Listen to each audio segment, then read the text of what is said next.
Malaysia searches for a stable government again. After a controversial early election returned a hung parliament, party leaders are scrambling to scrape out a coalition. Who can form a functional government? And will it bring real political stability to Kuala Lumpur? I'm Andrea Sankey, and today's newsmaker is Malaysia.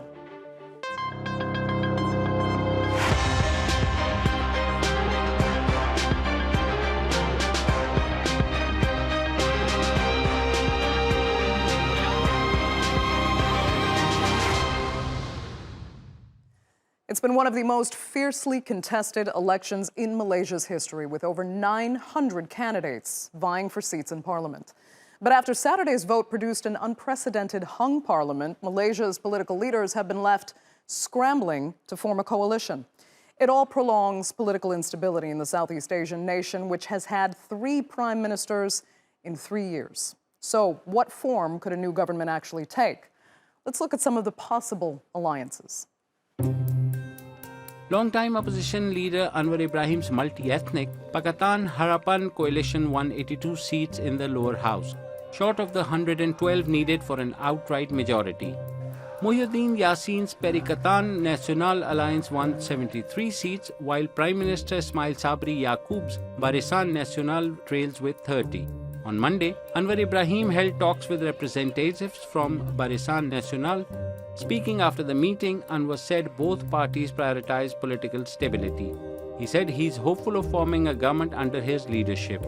I am still very optimistic that we'll be able to form a government more transparent, more democratic, to safeguard the interests of the rakyat in Malaysia.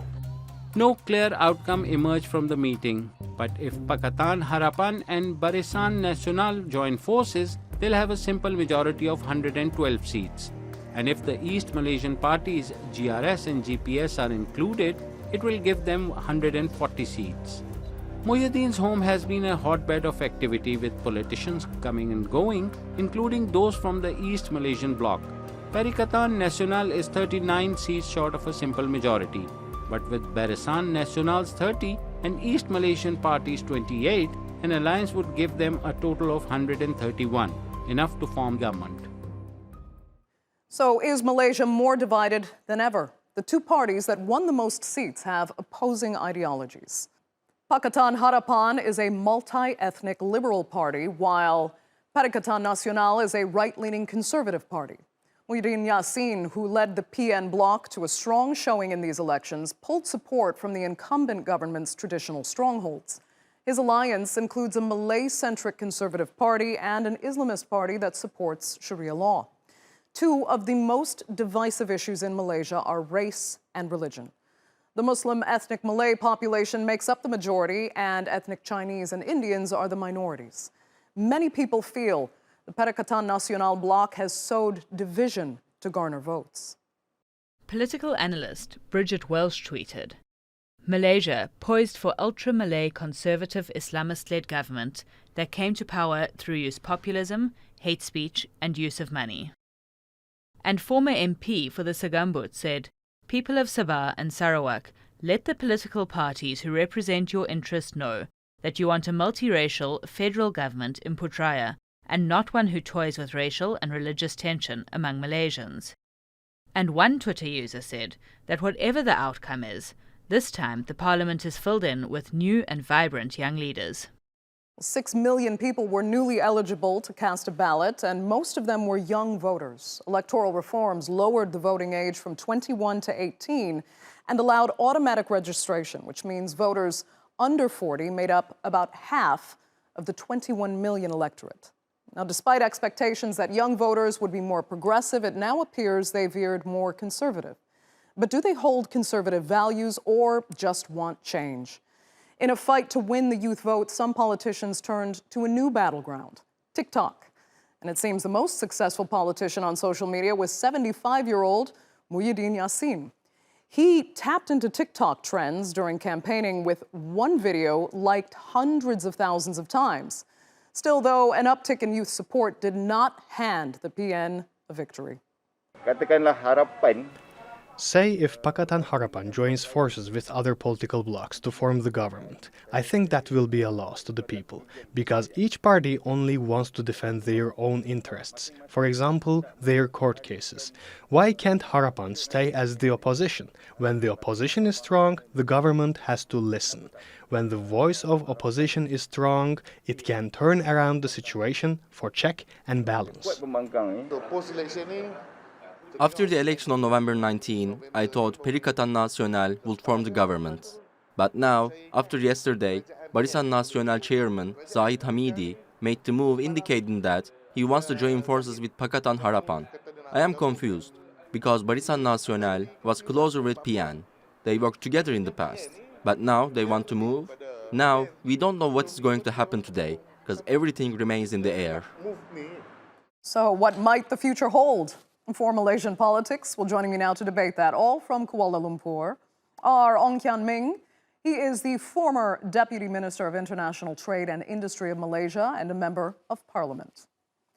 Sun is also with us. He's the former political secretary to Prime Minister Najib Razak and now a senior fellow at the Singapore Institute of International Affairs. And Hafidzi Razali is a senior analyst at the Bauer Asia Group.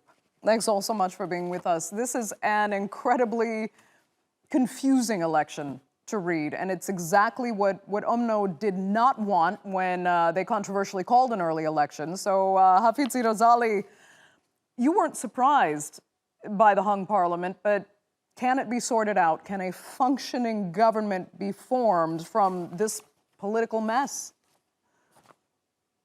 Yeah, a functioning government can definitely be formed, no doubt about that. But the issue is who are going to be part of the government is another consideration that we still don't know the answer to. Right now, we have Barisan Nasional talking to Pakatan Harapan, which is unexpected because at the same time, we have Perikatan Nasional already saying that they are probably going to form an alliance with the Borneo bloc of GPS as well as GRS. And that would give them a comfortable margin. And all they need to do is to convince the other independent parties as well as Warisan of Sabah and potentially Barisan Nasional as well. But what we are looking at today is that Barisan Nasional is having advanced talks with Pakatan Harapan. And if they're able to form something together, then it might as well just be an unlikely government that no one expected. Okay. Ong Kian Ming, let me check in with you. I don't know if you're on the same page there, but this was not what your party necessarily wanted, but how could it be perhaps turned into an opportunity now?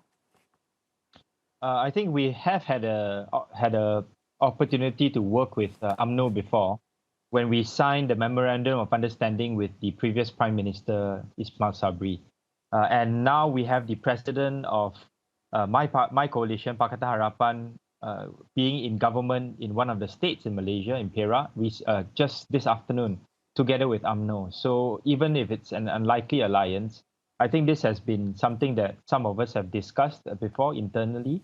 And although it is not the ideal situation, I think it is one of the ways in which we can pave the way forward for multi-coalition politics in Malaysia under the current unprecedented circumstances. Well, I'm glad you both sound optimistic about the options that might be there. But you don't think this could lead to the conditions for another prime minister and another election in even a year's time? I don't discount that possibility, but I think all of the coalitions are focused on getting across the bare majority to form the government first. And hopefully, whichever coalition, and I hope it will be mine, gets across the finishing line, there may be other coalitions that will join and come on board, so that a more stable majority and governing coalition, government can be formed to prevent another series of political instability and changing of prime ministers. Okay. Sun, I have to ask you this, because going into this election, there was actually a lot of suspicion that supporters of your former boss, Najib Razak, were actually trying to help him somehow obtain a royal pardon. At this point, do you think those suspicions were fair? And has this election result actually shown that no one is interested in helping what many consider just the ruling elites?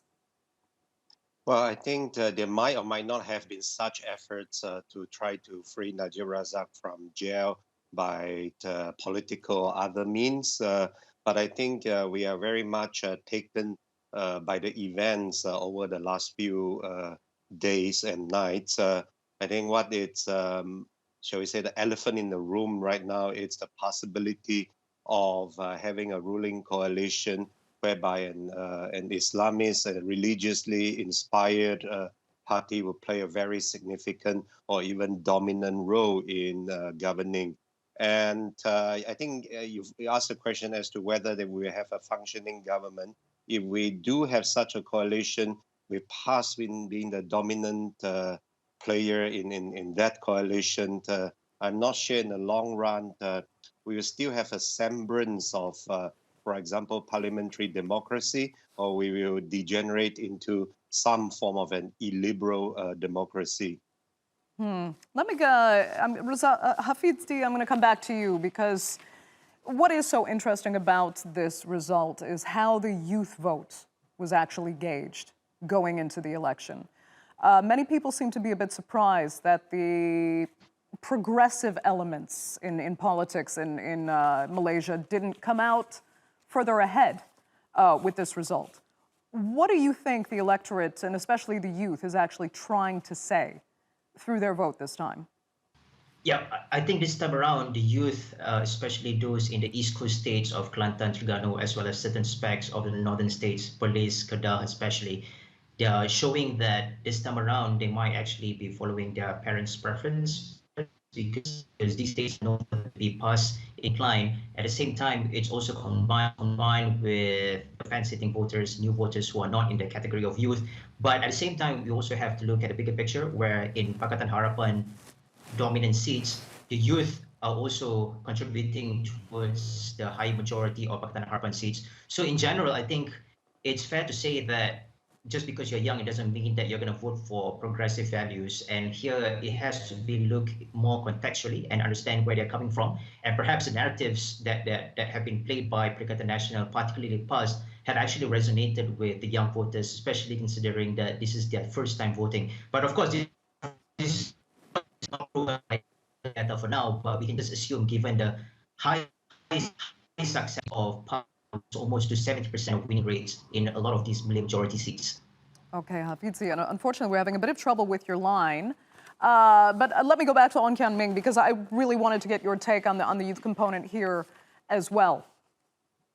Yeah, I think that the majority of the youth and first-time voters in Malaysia showed that they were not afraid of voting to change government in the sense that, in the past we saw a Barisan Nasional dominant government for, over 50 years. But now they are saying that they are comfortable with democracy. They are comfortable with voting for different parties according to their own preferences and security. So I think it's incumbent upon all the political parties in the future to try to listen to the youth and to see what really troubles them, what can we deliver as a government or as political parties. And this is part and parcel of the process of democratic consolidation and getting people prepared for democratic change in terms of their voting preferences. Okay, then let me ask you more specifically about two kind of surprises, shocks for some in this vote. First being that Mahathir Mohamad lost for the first time when he had actually spoken earlier about not even ruling out being prime minister again, even though he's close to 100 years old. I mean, did that send some indication of how tired not just the youth voters, but kind of all voters are of the old guard in Malaysian politics? Yeah, I definitely think that is the fact that he not only lost, but he lost his deposit. It shows that people are ready to move on beyond his narrative. And I think it's incumbent upon the leaders of all political parties to try to give space to younger leaders within their ranks to be able to have a greater say and be able to have greater responsibilities in the next government. Right. Oh, Isun, same question for you, because there's also the question of Nurhaliza Anwar losing what many, considered her family's own seat. She was seen, as very progressive, and that's where, again, many saw the youth vote at least going, and now she's lost as well. Well, I think that's a very determining example because that seat previously held by her father was, well, even more previously held by the past party. And now you have younger voters voting in this general election. It may mean that they have less deference for these veteran leaders.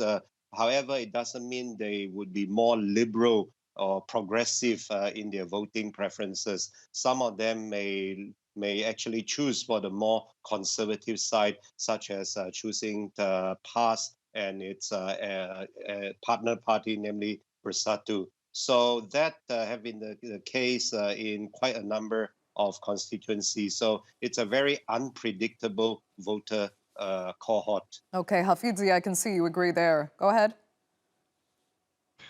Yeah, in PAS areas, not PAS areas, but areas where PAS have some sort of presence, especially in the northern states of Peninsula, Kedah, Perlis, as well as the east coast states of Kelantan, Terengganu, the PAS influence is strong. And in this situation where you are being compared, Hafidzi, we're going to see if we can get your line corrected and come back to you for that analysis because, yeah, the audio and visually both are struggling.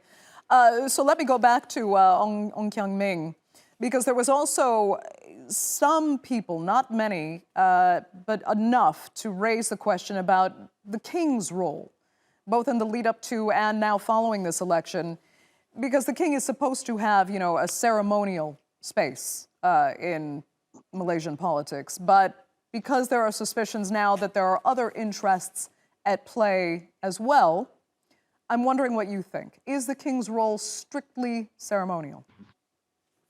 I think the situation is unprecedented in Malaysia because we've never had an elections whereby there was no one coalition that came out with a majority. So in the past, the king has always had a very easy decision to make, a ceremonial role, like you say, to basically swear in the leader of the coalition that has the most number of seats, which would have been a majority in the past. Now, with no one coalition having a clear majority, there's got to be some discretion, and I think the king has indicated that he would use the leaders of each respective party to nominate or to show their support of which person they want to become prime minister, and hopefully this will be able to clarify the situation tomorrow afternoon when the letters are sent to the palace to let the king know which coalition or which prime minister candidate will have more than a majority of support. And I think there will be last-minute negotiations right up to the end of the process. But hopefully the situation will be clear once the negotiations have been finalized. Okay. Oh, Isun? Yeah, I think in this country there is somewhat of a deep state trying to make sure that the power will remain in the Malay Muslim majority. This sort of deep state played itself out over the last 2 years when they tried their best to keep power away from the opposition Pakatan Harapan. But now perhaps even this the possible coming to dominance of PAS, the Islamist party, it's perhaps even too unpalatable for this, shall we say, this gust of force in Malaysian politics. So there might be a backlash in the sense that, because PAS is taking too prominent a role, let's see whether the same groups of elites would try to sway the decision towards, for example, the more liberal Pakatan side, or they would like to remain with the more conservative PAS. Okay. Hafidzi, we have your connection back. Yeah, go ahead, because it's fundamental to where this election goes, is the deep state, as it was referred to, their behavior in this. Yeah, interestingly, earlier today, the Sultan of Perak had made a statement that it's dangerous to have religious extremism in government. And I think it's a clear message on what it could actually be implied at the federal level as well. And I think a lot of people are worried that the influence of PAS could potentially be a backfire to Malaysian government in terms of its attractiveness as a destination for foreign investors, as well as stability in general, in terms of maintaining the positive social fabrics in the society. So I think it's imperative for coalitions to actually think properly and be able to identify what would be their long-term end goals in order to create a government and create a stable government, hopefully. Let me ask you this as well, Hafidzi, because there are now some questions as this kind of wrangling goes into play here about how to form a coalition. It's not just about one party agreeing with each other, it's about internally what these parties will have to deal with and how divided they might be on whom to form a coalition with, because we know many of them are actually ideologically opposed. Yeah, that's one thing on ideologies, but more interestingly is within Barisan Nasional itself, it is perceived that it is the decision of the president, Zahid Hamidi, instead of the decision of the top leaders within UMNO Barisan Nasional. And this is causing a lot of internal bickerings, especially among grassroots supporters, because they just can't fathom the fact that the president is taking the whole leadership to discuss with Pakatan Harapan. So that's one example where such skirmishes would be expected to continue, especially when it is apparent that if one bloc within Barisan Nasional itself is unhappy, they can just be fired by the president and may just decide to join the other side, which is Perikatan Nasional. So it is a clear division even within Barisan Nasional. What more when we're talking about ideological differences between Barisan Nasional and Pakatan Harapan? But as spoken by Kian Ming earlier, what's more important perhaps for Pakatan Harapan is to make sure that certain reform agenda is being pursued, and as long as the common objectives are put on the table for the parties to agree to, then by right that we should function, the government should function as expected, unless if the president of UMNO changes by the time that the General Assembly of UMNO comes again by the end of this year. Okay. By the end of next year. Huh. Yeah, can I just Go ahead. Can I add just one to that? I think Hafidzi brings out an important point in terms of the reform agenda, the agenda of wanting to change government for the better, make it more transparent and effective. And I think this is one agenda that even the Barisan Nasional Coalition would agree on, because the fact that so many voters, young voters, have voted against it shows that they need internal reform as well. And I think this is consistent with what Pakatan Harapan has been pushing for. But at the same time, I think my own coalition, Pakatan Harapan, also needs to assuage some of the fears, especially of some of the younger Malay voters, that we can govern in a way that is inclusive and will not threaten Malay rights. And I think this is something that needs to be an important clarification point if, let's say, Pakatan Harapan were to become the government in the near future. Right. And something more specifically, Isun, I'll let you address this, that we haven't looked at is the role that these parties in Borneo could play, GPS being one. Some are even saying that these could be the kingmakers. They're such small parties, and the number of seats seems nominal, but it's there. Where do you see their role actually going? Could they decide which coalition rules? Well, they're not quite kingmakers in this round, at least, because kingmakers would imply that they could sway either way. From the very beginning, when the results were announced, they were one of the very first to declare their preference for working with Muhyiddin Yassin, working with Perikatan Nasional, and working with PAS and so on. So they, in a sense, they have threw in their lot with the Perikatan coalition. But now, of course, from what we heard, there are some internal bickerings because Sarawak, for example, it's a very multi-ethnic state. But of course, then the PAS brand of religion may not be very compatible with what's going on in Sarawak. So, and also the other issue would, of course, be the need for development for these Bornean states versus the interests of the leaders of these Bornean states. I think at the end of the day, the vested interests of the leaders of these states would take huge precedence over whatever perceived or claimed developmental needs of the states. Yeah. Okay. Hafidzi, I can give you a minute for some final thoughts. Go ahead. I think it's critical for parties to set aside their differences, particularly ideologically, and focus on what's needed for the country. But at the same time, we also have to bear in mind that with the probable influence of extremism, that will be bad for the social fabric of the country. So it's very important to tread this matter carefully. As much as we want political stability, as much as we want stability and development in the Borneo side, we also have to bear in mind that any forms of extremism can potentially lead to something more dangerous, and we don't want that to happen in Malaysia. As long as the political leaders in any coalitions are aware of this, then hopefully we can have a functioning government by tomorrow. Let's hope so. Okay, that will have to be the final word. Unfortunately, we're completely out of time for this edition of The Newsmakers. I'd like to thank all three of my panelists so much for being with me, and our viewers, of course, for joining us as well. Remember, you can follow us on Twitter, and do be sure to subscribe to our YouTube channel. I'm Andrea Sankey. We'll see you next time.